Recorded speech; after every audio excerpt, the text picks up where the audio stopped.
అన్నమయ్య జిల్లా రాయచోటిలోని శ్రీ సాయి ఇంజనీరింగ్ కళాశాలలో కౌంటింగ్ సిబ్బందికి ఉదయం టిఫిన్ లేదంటూ ప్లేట్లతో నిరసన తెలిపారు. కనీసం ఉద్యోగులకు టిఫిన్ కూడా పెట్టకుండా పనిచేయాలంటే ఎలాగని ఉద్యోగులు ఆవేదన వ్యక్తం చేశారు. బీపీ, షుగర్ ఉన్న ఉద్యోగస్తులు తమ పరిస్థితి ఏంటి అని ఆవేదన, తమ బాధను వ్యక్తం చేశారు. కౌంటింగ్ కు వచ్చిన ఉద్యోగులకు కనీస సౌకర్యాలు కూడా కల్పించడంలో విఫలమైన ఆర్ఓపై ఉద్యోగులు అసంతృప్తి వ్యక్తం చేశారు. ఎంత లోపభూయిష్టంగా ఈ నిర్వహణ ఉందో ఈ విషయాన్ని ఎలక్షన్ కమిషన్ తీసుకొస్తుందిగా. కనీసం రాబోయే రోజుల్లో అయినా కూడా ఇటువంటి పరిస్థితి దారుణించకుండా అధికారులకు కరెక్ట్ క్యాలిక్యులేషన్స్ ఏం రావా, ఆ మాత్రం అవగాహన ఉండదా?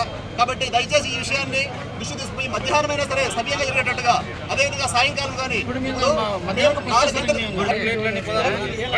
కౌంటర్లో కూడా స్టాఫ్ సైడ్, ఏజెంట్ సైడ్ చేసినట్టే అందరూ ప్రాంప్ట్ గా వాళ్ళ క్యారియర్ తీసుకొని టిఫిన్ తీసుకొని వాళ్ళు అందరూ సమయం జరిగింది. కాబట్టి ఈ రోజు జరిగిందంటే దానికి కారణం స్టాఫ్ కాదు, ఎవరైతే ఆర్గనైజర్స్ ఉన్నారో ఆ అధికారులు ఎవరైతే ఉన్నారో ఖచ్చితంగా వాళ్ళే తిరిగి పూర్తి బాధ్యత తీసుకోవాల్సిందిగా కోరుతున్నాం. ఇప్పుడే కాదు, ఇదే పరిస్థితి రాయచోటిలో ఎలక్షన్ కూడా సార్ ట్రైనింగ్ అప్పుడు జరిగింది, ఎలక్షన్ అప్పుడు జరిగింది. దారుణంగా ఎలక్షన్ కమిషన్ ఆదేశాల మేరకు 8 o'clock స్టార్ట్ చేసినటువంటి ప్రభుత్వానికి వ్యతిరేకంగా చెప్పిన ఉద్దేశం అయితే కాదు, కానీ ఇంత పకడ్బందీగా ఒక ఎన్నికల విధానాన్ని నిర్వహించాలనే ఉద్దేశంతో ఎన్నికల కమిషన్ ఒక క్లియర్ ఇన్స్ట్రక్షన్ ఇచ్చినప్పటికీ కూడా ఎంతమంది ఈరోజు స్టాఫ్ వస్తారు, ఎంతమంది పోలింగ్ ఏజెంట్లు వస్తారు, ఎంతమంది ఇక్కడ పార్టిసిపెంట్స్ ఉంటారు అనేటువంటి లెక్కలు ఖచ్చితంగా వాళ్ళ దగ్గర ఉంటాయి.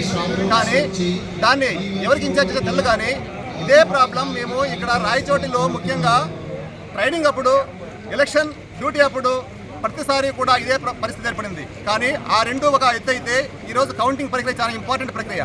ఈ కౌంటింగ్ ప్రక్రియకు చాలా సుదూర ప్రాంతాల నుంచి 2 గంటలకే బయలుదేరి వచ్చినటువంటి ఈ యొక్క ఎన్నికల సిబ్బందికి ఎలాంటి పరిస్థితి ఏర్పడిందంటే ఈరోజు దాదాపు 30 to 40% మెంబర్స్కి ఫుడ్, టిఫిన్ అందించలేకపోయినారు.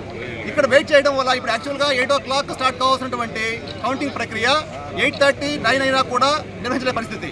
దీనికి ఏదైనా పరిస్థితి ఏర్పడితే దానికేమో మేము ప్రభుత్వ ఉద్యోగులుగా మా మీద చర్య తీసుకుంటారు, ఓకే తీసుకోవాల్సిందే. బట్ అదేవిధంగా మాకు ఇవ్వాల్సినటువంటి కనీస వసతులు కల్పించలేకుండా ఈ విధంగా చేస్తే అది ఎంతవరకు న్యాయమో, దానికి ఎవరు బాధ్యత వహించాల్సి ఉందో మన కలెక్టర్ గారిని, మన ఆర్ఓ గారిని సవినయంగా అడుగుతున్నాం సార్. కాబట్టి ఇదే పరిస్థితి మీకు మధ్యాహ్నం ఏర్పడితే, సాయంకాలం ఏర్పడితే కౌంటింగ్ ప్రక్రియ ఎలా సజావుగా జరుగుతుంది? కాబట్టి చాలా లాంగ్ బ్యాక్, చాలా టైం ఉంది మనకు.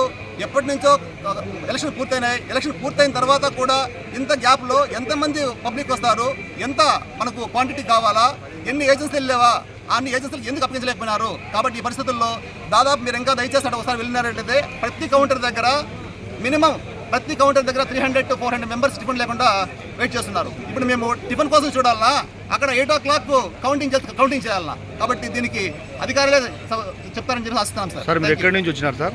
సార్ మేము మదనపల్లి వచ్చాం సార్. ఎన్ని గంటలకు వచ్చారు సార్? ఇక్కడ 2 o'clock వచ్చాము. 2 o'clock బయలుదేరాం. ఇక్కడ 4 o'clock polling agent polling staff